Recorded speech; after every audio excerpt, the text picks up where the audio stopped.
Hi, Grandma is here, and I am reading The Hiding Place, and I'm going to be reading chapter 1 today. Um, Earlier, I recorded the kind of an introduction to the book. And at the end of it, I previewed the next chapter and said, oh, the name of it is 100th Birthday Party. And I wanted you to predict what you thought this first chapter was going to be about. I thought it was going to be about someone's birthday party where somebody who is 100 years old, possibly living in a senior housing, and they have all their family around, and they have cake, and they have maybe wearing a crown, and we'll see if I was right. The 100th Birthday Party, Chapter 1. I jumped out of bed that morning with one question in my mind: sun or fog? Usually it was fog in January in Holland, dank, chill, and gray. But occasionally, on a rare and magic day, a white winter sun broke through. I leaned as far as I could from the single window in my bedroom.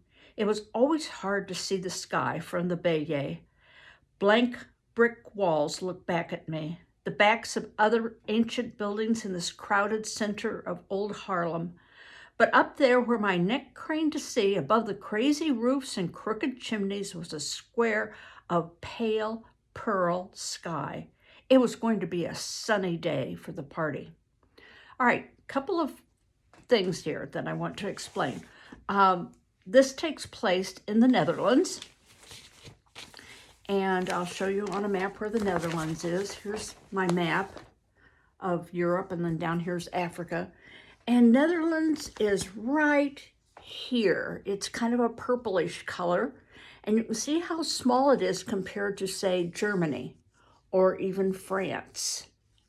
This is France. It is a small country. And she mentioned the word Holland. And sometimes people interchange the two words Holland and Netherlands. But Holland is really more like a state.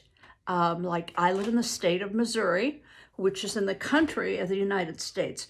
Well, she lives in the city of Harlem, in the state of Holland, in the country of Netherlands. The other thing it mentioned was the bayou. The bayou is a type of house that is very narrow and very old. And I do have a picture of the bayou that I'll show you in a little bit. But these houses are very narrow. In some cases, you just cannot believe anybody would be able to live in them. They're not much bigger. They're not much wider than the front door. But in their case, they have a pretty good size house. But the term bayou is descriptive of these very narrow houses, and theirs is really not. They have one part of it that's very narrow, but it looks like it's a pretty nice sized house. Anyway, she can't see much because the houses are so close together that you have to literally open the window and stick your head out the window in order to see the sky. You can't just look out and see the sky like many of us can. I attempted a little waltz as I took my new dress from the tipsy old wardrobe against the wall. Father's bedroom was directly under mine, but at 77, he slept soundly. That was one advantage to growing old, I thought, as I worked my arms into the sleeves and surveyed the effect in the mirror in the wardrobe door. Although some Dutch women in 1937 were wearing their skirts knee-length, mine was still a cautious 3 inches above my shoes. Now, we heard another term, Dutch. So we have the term Holland, Netherlands, but the people are not called Netherlandish, and they are not called Hollandish. They are called Dutch. So that, just so you know that. You're not growing younger yourself, I reminded my reflection. Maybe it was the new dress that made me look more critically at myself than usual. 45 years old, unmarried, waistline long since vanished. My sister Betsy, though 7 years older than I, still had that slender grace that made people turn and look after her in the street. Heaven knows it wasn't her clothes. Our little watch shop had never made much money, but when Betsy put on a dress, something wonderful happened to it. On me, until Betsy caught up with them. Hems sagged, stockings tore, collars twisted.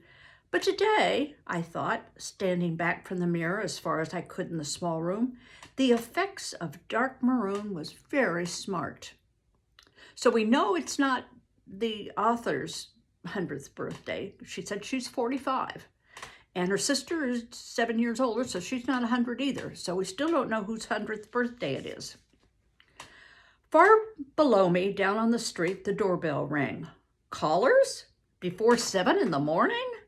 I opened my bedroom door and plunged down the steep, twisting stairway. These stairs were an afterthought in this curious old house. Actually, it was two houses. The one in front was a typical tiny old Harlem structure, 3 stories high, 2 rooms deep, and only 1 room wide. At some unknown point in its long history, its rear wall had been knocked through to join it with the even thinner, steeper house in back of it, which only had 3 rooms, one on top of the other, and this narrow corkscrew staircase squeezed between the two. So I did finally find a picture of the house, and here we have the regular house. And this is their watch shop down here on the ground floor. Here is that very narrow house like I was talking about, that has somehow become attached to this one by this twisting staircase that goes between the 2 houses. If you were to walk in the house, you would probably not notice that much that it's 2 houses. But on here, you can see there's even a difference in floors. The floor levels are different. So you would be, kind of probably hopping down a couple steps to go into the next section. But anyway, I'll refer to this picture later also. And if you want to know how narrow these steps are, Grandpa and I went to Amsterdam many years ago, and we stayed in a B&B, which was a bed and breakfast at someone's home. And our room was on the 2nd or 3rd floor. And in order to get there, we had to go up one of these very, very tight corkscrew steps. And we could not carry our suitcases beside us. We had to carry our suitcases in front of us like this, because the stairway wasn't wide enough for our bodies to go up and to be holding suitcases. So that's how narrow they are. Okay, back to the story. Quick as I was, Betsy was at the door ahead of me. An enormous spray of flowers filled the doorway.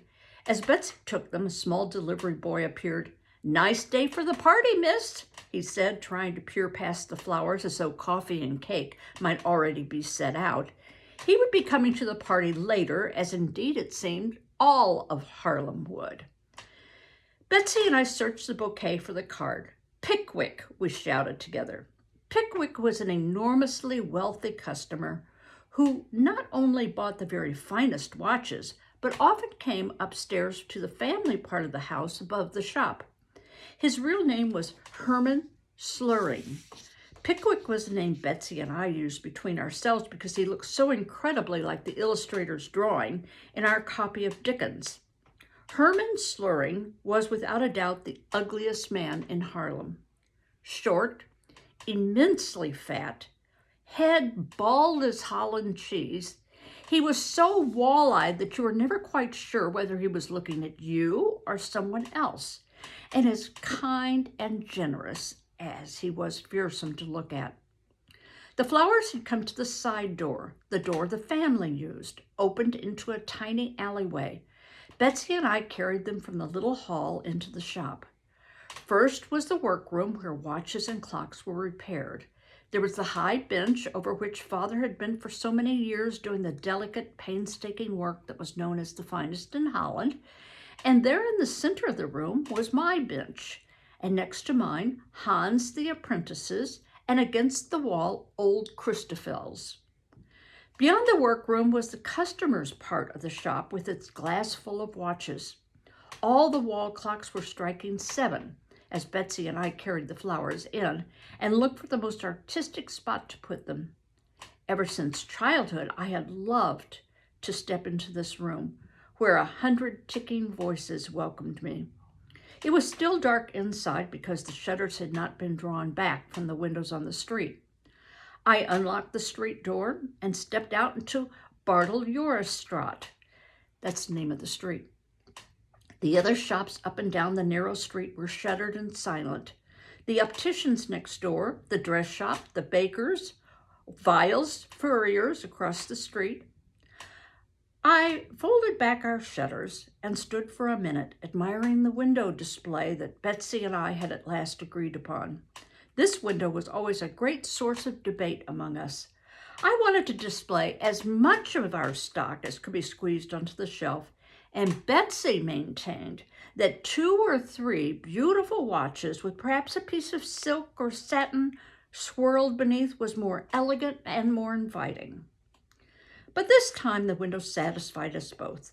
It held a collection of clocks and pocket watches, all at least 100 years old, borrowed for the occasion from friends and antique dealers all over the city. For today was the shop's 100th birthday. It was on this day in January 1837 that Father's father had placed in the window a sign, Tin Boom Watches. Well, I was wrong. It's not a person's birthday at all, but it is what we would call the anniversary of the shop opening, but they are calling it a birthday. For the last 10 minutes, with a heavenly disregard for the precisions of passing time, the church bells of Haarlem had been pealing out 7, and now a half a block away in the town square, the great bell of St. Bavo's solemnly donged 7 times. I lingered in the street to count them, though it was cold in the January dawn. Of course, everyone in Haarlem had radios now, but I can remember when the life of the city had run on St. Bavo time, and only trainmen and others who needed to know the exact hour had come here to read the astronomical clock. Father would take the train to Amsterdam each week to bring back the time from the Naval Observatory, and it was a source of pride to him that the astronomical clock was never more than 2 seconds off in 7 days. There it stood now as I stepped back into the shop, still tall and gleaming on its concrete block, but shorn now of eminence. The doorbell on the alley was ringing again. More flowers. So it went on for an hour. Large bouquets, small ones, elaborate set pieces, homegrown plants in clay pots. For although the party was for the shop, the affection of the city was for Father. Haarlem's grand old man, they called him, and they were setting about to prove it. When the shop and the workroom would not hold another bouquet, Betsy and I started carrying them upstairs to the 2 rooms above the shop. Though it was 20 years since her death, these were still Tante Jan's rooms. Tante Jan's was Mother's older sister, and her presence lingered in the massive dark furniture she had left behind. Betsy set down a pot of greenhouse-grown tulips and stepped back with a little cry of pleasure. "Oh, Corey, just look how much brighter." Poor Betsy. The Bayet was so closed in by the houses around that the window plants she started each spring never grew tall enough to bloom. At 7:45, Hans the apprentice arrived, and at 8, Toos, our saleslady bookkeeper. Toos was a sour-faced, scowling individual whose ill temper had made it impossible for her to keep a job until 10 years ago she had come to work for Father. Father's gentle courtesy had disarmed and mellowed her, and though she would have died sooner than admit it, she loved him as fiercely as she disliked the rest of the world. We left Hans and Toos to answer the doorbell and went upstairs to get breakfast. Only 3 places at the table, I thought, as I set out the plates. The dining room was in the house at the rear, 5 steps higher than the shop, but lower than Tante Jan's rooms. Remember I said that the 2 houses are built together, but you probably had to go up and down steps to get to the 2 different places. To me, this room, with its single window looking into the alley, was the heart of the home. This table, with a blanket thrown over it, had made me a tent or a pirate's cove when I was small. I'd done my homework here as a school child. Here Mama read aloud from Dickens on winter evenings while the coal whistled in the brick hearth and cast a red glow over the tile proclaiming, "Jesus is victor."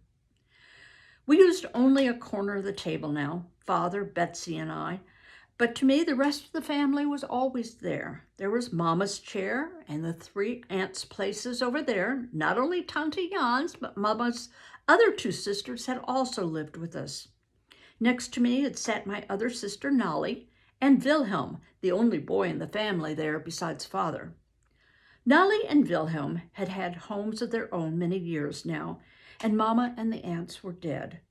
But still I seemed to see them here. Of course, their chairs hadn't stayed empty long. Father could never bear a house without children, and whenever he heard of a child in need of a home, a new face would appear at the table. Somehow, out of his watch shop that never made money, he fed and dressed and cared for 11 more children after his own 4 were grown. But now these 2 had grown up and married or gone off to work, and so I had only 3 plates on the table. Betsy brought the coffee in from the tiny kitchen, which was little more than a closet off the dining room, and took bread from the drawer in the sideboard. She was setting them on the table when we heard Father's steps coming down the staircase. He went a little slowly now on the winding stairs, but still as punctual as one of his own watches. He entered the dining room, as he had every morning since I could remember, at 8:10. "Father," I said, kissing him and savoring the aroma of cigars that always clung to his long beard. "A sunny day for the party." Father's hair and beard were now as white as the best tablecloth Betsy had laid for the special day, but his blue eyes behind the thick round spectacles were as mild and merry as ever, and he gazed from one of us to the other with frank delight. "Oh, Corey, dear, my dear Betsy, how gay and lovely you both look." He bowed his head as he sat down, and the blessing over bread, and then went on eagerly. "Your mother, how she would have loved these new styles and seeing you both look so pretty." Betsy and I looked hard into our coffee to keep from laughing. These new styles were the despair of our young nieces, who were always trying to get us into brighter colors, shorter skirts, and lower necklines. But conservative though we were, it was true that Mama had never had anything even as bright as my deep maroon dress or Betsy's dark blue one. In Mama's day, married women and unmarried ones of a certain age wore black from the chin to the ground. I had never seen Mama and the aunts in any other color. "How Mama would have loved everything about today," Betsy said. Remember how she loved occasions. Mama could have coffee on the stove and a cake in the oven as fast as most people could say best wishes. And since she knew almost everyone in Harlem, especially the poor, sick, and neglected, there was almost no day in the year that was not for somebody, as she would say with her eyes shining, a very special occasion. And so we sat over our coffee, as one should on anniversaries, and looked back on the time when Mama was alive and beyond, back to the time when Father was a small boy growing up in this same house. "I was born right in this room," he said, as though he'd not told us that 100 times.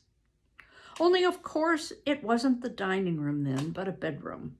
And the bed was in a kind of cupboard set into the wall with no windows and no light or air of any kind. I was the first baby who lived. I don't know how many there were before me, but they all died. Mother had tuberculosis, you see, and they didn't know about contaminated air or keeping babies away from sick people. It was a day for memories, a day for calling up the past. How could we have guessed as we sat there, two middle-aged spinsters and an old man, that in place of memories, we're about to be given adventures such as we never dreamed of. Adventure and anguish, horror and heaven were just around the corner, and we did not know. Oh, Father, Betsy, if I had known would I have gone ahead? Could I have done the things I did? But how could I know? How could I imagine this white-haired man called Opa, or grandfather, by all the children of Harlem? How could I manage this man thrown by strangers into a grave without a name? And Betsy with her high lace collar and gift for making beauty all around her, how could I picture this dearest person on earth to me standing naked before a room full of men? In that room on that day, such thoughts were not even thinkable. Father stood up and took the big brass-hinged Bible from its shelf as Toost and Hans rapped on the door and came in. Scripture reading at 8:30 each morning for all who are in the house was another of the fixed points around which life in the Bay revolved.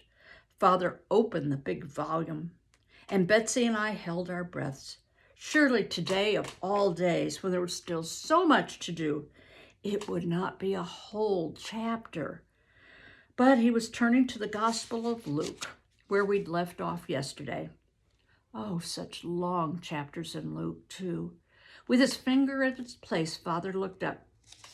Where is Christophels, he said.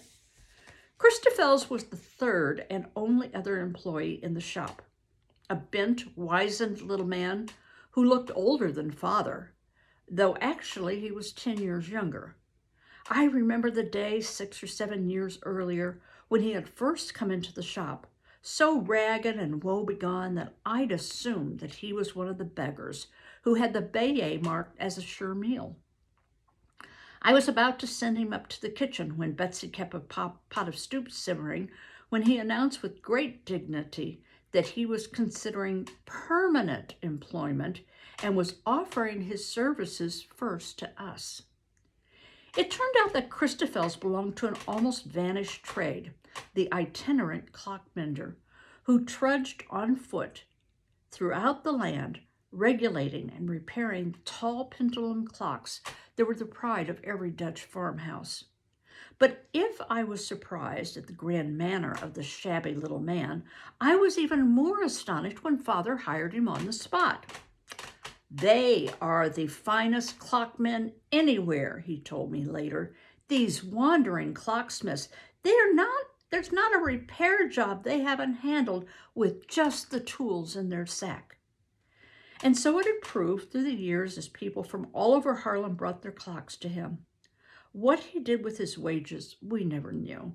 He had remained as tattered and threadbare as ever.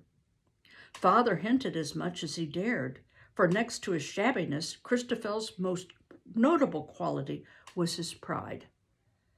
And then he gave up. And now for the first time, Christophel's was late. Father polished his glasses with his napkins and started to read. His deep voice lingering lovingly over the words. He had reached the bottom of the page when we heard Christophel's shuffling steps on the stairs. The door opened and all of us gasped. Christophel's was resplendent in a new black suit. Okay, do you know the word resplendent? Can you guess what it means? Well, maybe they'll explain it. I've got to find my place now. A new checkered vest, a snowy white shirt, flowered tie, and stiff starched collar. I tore my eyes from the spectacle as swiftly as I could, for Christophel's expression forbade us notice anything out of the ordinary. Christophel's, my dear associate, Father murmured in his formal, old-fashioned way. What a joy to see you on this auspicious day. And he hastily resumed in his Bible reading. Before he reached the end of the chapter, the doorbells were ringing. Both the shop bell on the street and the family bell in the alley. Betsy ran to make more coffee and put her tartus in the oven while Toos and I hurried to the doors. It seemed that everyone in Harlem wanted to be the first to shake Father's hand. Before long, a steady stream of guests was winding up the narrow staircase to Tante John's room, where he sat almost lost in a thicket of flowers. I was helping one of the older guests up the steep stairs when Betsy seized my arm. "Corey, we're going to need Nolly's cups right away. How can we? Oh, I'll go get them." Our sister Nolly and her husband were coming that afternoon as soon as their 6 children got home from school. I dashed down the stairs, took my coat and my bicycle from inside the alley door, and was wheeling it over the threshold when Betsy's voice reached me, soft but firm. "Corey, your new dress." And so I whirled back up the stairs to my room, changed into my oldest skirt, and set out over the bumpy brick streets. I always loved to bike to Nolly's house. She and her husband lived about 1.5 miles from the Bay, outside the cramped old center of the town. The streets there were broader and straighter. Even the sky seemed bigger. Across the town square I pedaled, over the canal, on the Grote Hout Bridge, and along the Wagenweg, reveling in the thin winter sunshine. Nolly lived on Bos aan Hovenstraat, a block of identical attached houses with white curtains and potted plants in the windows. How could I foresee as I zipped around the corner that one summer day, when the hyacinths in the commercial bulb flats nearby were ripe and brown, I could break my bicycle here and stand with my heart thudding in my throat, daring to go no closer for fear of what was taking place behind Nolly's starched curtains. Now, what she's done before and she's done now is called foreshadowing. She's letting you know that later on in the story, something terrible is going to happen.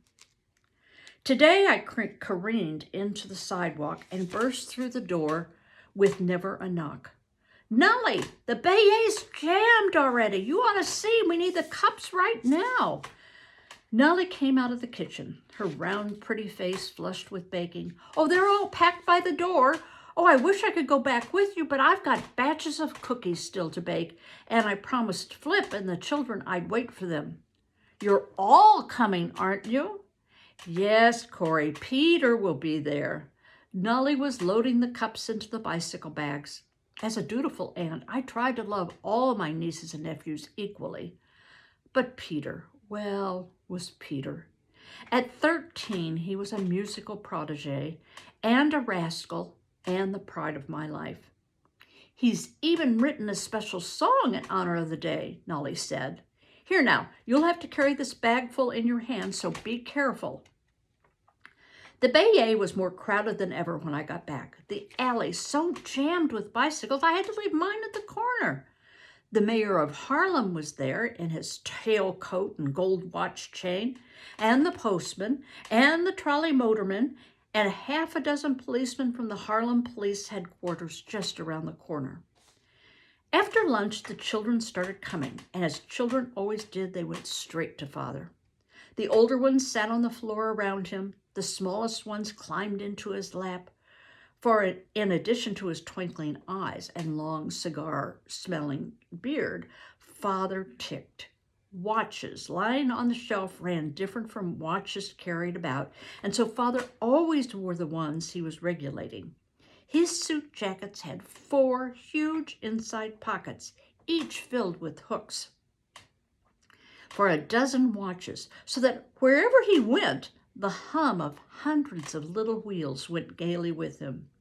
Now, with a child on each knee and 10 more crowded close, he drew from another pocket his heavy cross-shaped winding key, each of the 4-inch shape for a different size clock. With a flick of his finger, he made it spin, gleaming and glinting. Betsy stopped in the doorway with a tray of cakes. "He doesn't know that anyone else is in the room," she said.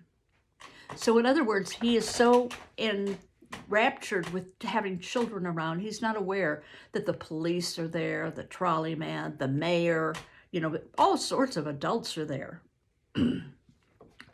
I was carrying a stack of soiled plates down the stairs when a little shriek below told me that Pickwick had arrived. We used to forget, we who loved him, what a shock the first sight of him could be for a stranger. I hurried down to the door, introduced him hastily to the wife of the Amsterdam wholesaler, and got him upstairs. He sank his ponderous bulk into a chair beside Father, fixed one eye on me, the other on the ceiling, and said, 5 lumps, please. Poor Pickwick. He loved children as much as Father did, but while children took to Father on sight, Pickwick had to win them. He had one trick, though, that never failed. I brought him his cup of coffee, thick with sugar, and watched him look around in mock consternation. "But, my dear Cornelia," he cried, "there's no table to set it on." He glanced out of one wide-set eye to make sure the children were watching. "Well, it's a lucky thing I brought my own." And with that, he set cup and saucer on his own protruding pouch, his tummy. I had never known a child who could resist it. Soon a respectful circle had gathered around him. A little later, Nolly and her family arrived. "Tanta Corey," Peter greeted me innocently. "You don't look 100 years old." And before I could swat him, he was sitting at Tante Jan's upright piano, filling the house with melody. People called out requests, popular songs, selections from Bach chorales, hymns, and soon the whole room was joining in the choruses. How many of us were there that happy afternoon, who were soon to meet under very different circumstances? Peter, the policeman, dear ugly Pickwick, all of us were there except my brother Wilhelm and his family. I wondered why they should be so late. Willem and his wife and children lived in the town of Hilversum, 30 miles away. Still, they should have been here by now. Suddenly, the music stopped, and Peter from his perch on the piano bench hissed across the room, "Opa, here's the competition." I glanced out the window. Turning into the hall were Mr. and Mrs. Kahn, owners of the other watch shop on the street. By Harlem standards, they were newcomers, having opened their store in 1910, and so been on the Bartoljorisstraat a mere 27 years. But since they sold a good many more watches than we did, I considered Peter's comment factual enough. Father, however, was distressed. "Not competitors, Peter," he said, reprovingly, "colleagues." And lifting children quickly off his knees, he got up and hurried to the head of the stairs to greet the Kahns. Father treated Mr. Kahn's frequent visit to the shop below as social cause from a cherished friend. "Can't you see what he's doing?" I would rage after Mr. Kahn had gone. "He's finding out how much we're charging so he can undersell us." Mr. Kahn's display window always featured in bold figures prices exactly 5 guilders below our own. Now, remember, this is in the Netherlands, and at that time, their money was guilders, like we have dollars. And Father's face would light up with a kind of pleased surprise it always did on these rare occasions when he thought about the business side of watchmaking. "But Corey, people will save money when they buy from him." And then he would always add, "I wonder how he does it." Father was an innocent of business know-how, as his father had been before him. He would work for days on a difficult repair problem and then forget to send a bill. The more rare and expensive a watch, the less he was able to think of it in terms of money. "A man should pay for the privilege of working on such a watch," he would say. As for merchandising methods, for the first 80 years of the shop's history, the shutters on the street had been closed each evening promptly at 6. It was not until I myself had come into the business 20 years ago that I had noticed the throngs of strollers crowding the narrow sidewalks each evening, and had seen how the other stores kept their windows lighted and open. When I pointed this out to Father, he was as delighted as though I had made a profound discovery. And if people see the watches, it might make them want to buy one. Corey, my dear, how very clever of you. Mr. Kahn was making his way toward me now, full of cake and compliments. Guilty for the jealous thoughts I harbored, I took advantage of the crowd and made my escape downstairs. The workroom and shop were even more crowded with well-wishers than the upstairs rooms. Hans was passing cakes in the back room, as was Toos in the front, wearing the nearest thing to a smile that her perpetually down-drawn lips could permit. As for Christoffels, he had simply and astonishingly expanded. It was impossible to recognize that stooped and shabby little man in the glorious figure at the door, greeting newcomers with formal welcome, followed by a relentless tour of the shop. Quite obviously, it was the greatest day of his life. Now, remember we wondered what splendiferous meant. And I think a synonym for that is glorious. So he looks really, really good. All through the short winter afternoon, they kept coming. The people who counted themselves Father's friends, young and old, poor and rich, scholarly gentlemen and illiterate servant girls. Only to Father did it seem that they were all alike. That was Father's secret. Not that he overlooked the differences in people, that he didn't know they were there. And still Wilhelm was not there. I said goodbye to some guests at the door and stood for a moment gazing up and down the Bortelsjorenstraat. Although it was only 4 p.m, the lights in the shops were coming on against the January dusk.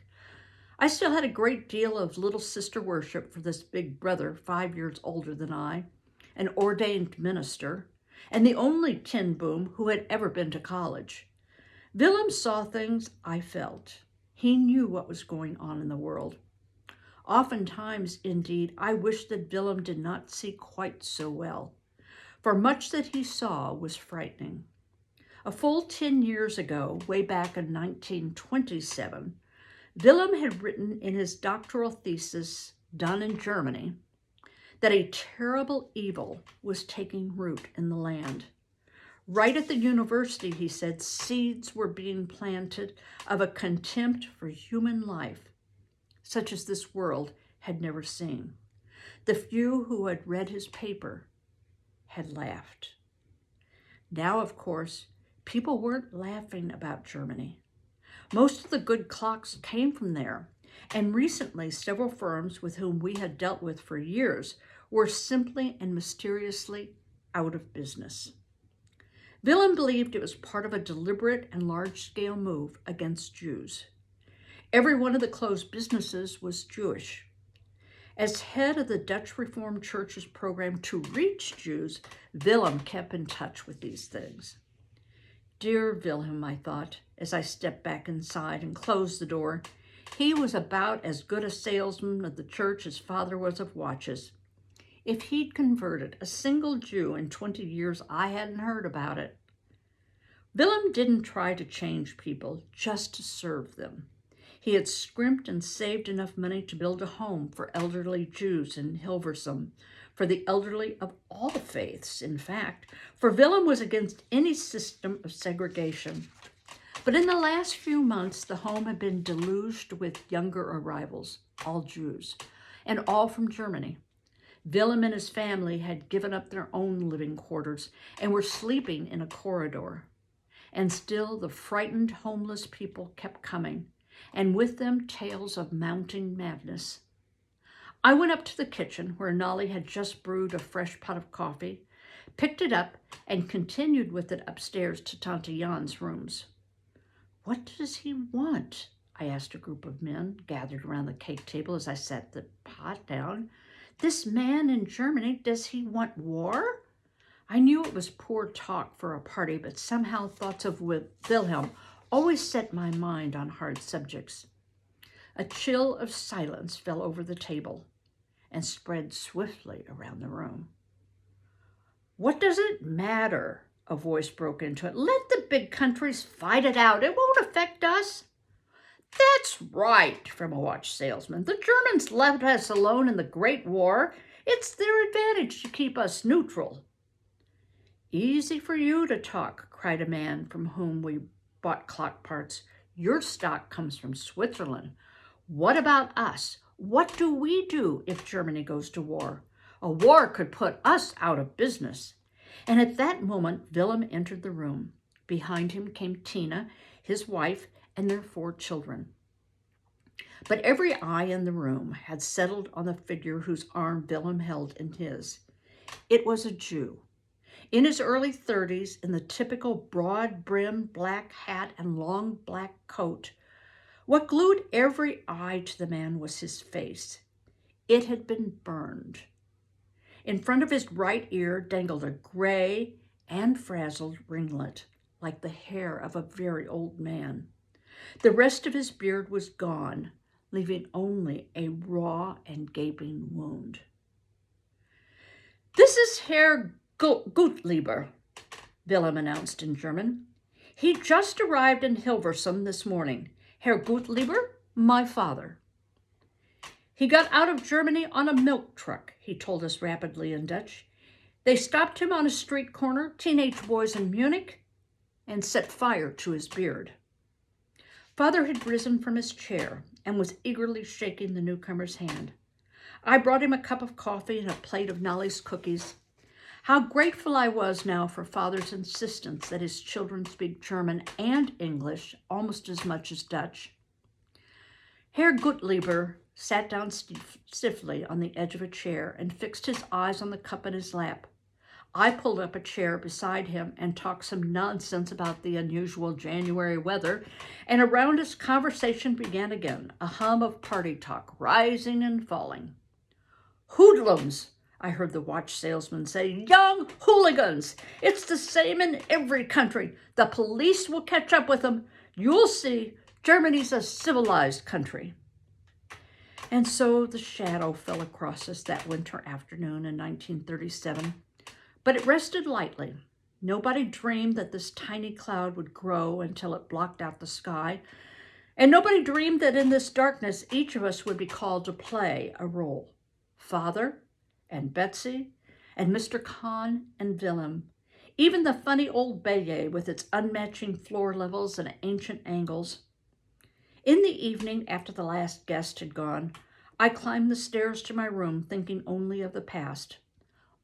On my bed lay the new maroon dress. I'd forgotten to put it back on. I never did care about clothes, I thought, even when I was young. Childhood scenes rushed back at me one out of the night, strangely close and urgent. Today I know that such memories are the key not to the past, but to the future. I know that the experiences of our lives, when we let God use them, become the mysterious and perfect preparation for the work He will give us to do. I didn't know that then, nor indeed that there was any new future to prepare for in life as humdrum and predictable as mine. I only knew as I lay in my bed at the top of the house that certain moments from a long ago stood out in focus against the blur of years. Oddly sharp and near they were, as though they were not yet finished, as though there was something more to say. And that's the end of chapter 1. Chapter 2 is full table. Now, remember yesterday, during the introduction that I gave on the previous day, I mentioned an introduction, and I decided that wasn't much of an introduction. This chapter was a great introduction. It described the house, it described the family, and it also described the times and how warm and loving the family was. It also gave a hint of dark days to come. So it's projected that there's going to be a big change. So I really think that this chapter was the perfect introduction, not the one that was marked introduction in my book. Anyway, we'll read more later.